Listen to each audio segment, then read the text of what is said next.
மெதுவடை எண்ணெய் குடிக்காமல் புசு புசுன்னு சாஃப்டாக இருக்கணுமா, அப்போ இந்த டிப்ஸை ஃபாலோ பண்ணிக்கோங்க. அப்படியே இந்த ரெசிபியை சேவ் பண்ணிவிட்டு ஒரு டம்ளர் அளவு உளுந்து எடுத்துக்கோங்க. உளுந்து நல்லா கழுவி எடுத்துட்டு 1.5 2 மணி நேரம் கண்டிப்பாக ஊறணும். நல்லா ஊறினதுக்கப்புறம் மிக்சி ஜாரில் தேவையான அளவு மட்டும் தண்ணி விட்டு அரைச்சி எடுத்துக்கோங்க.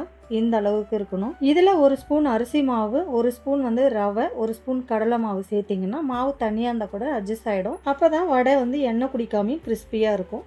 தேவையான அளவு பச்சை மிளகாய், கருவேப்பிலை, 1 கைப்பிடி அளவு வெங்காயம், கொஞ்சமாக பெருங்காயம், வடைக்கு தேவையான அளவு உப்பு, கொஞ்சமாக பேக்கிங் சோடா, ஃபைனலாக கொத்தமல்லியும் கொஞ்சமாக இஞ்சி துருவலும் சேர்த்து நல்லா மிக்ஸ் பண்ணிவிட்டு எண்ணெய் மிதமான சூட்டில் இருக்கிற மாதிரி பார்த்துக்கோங்க.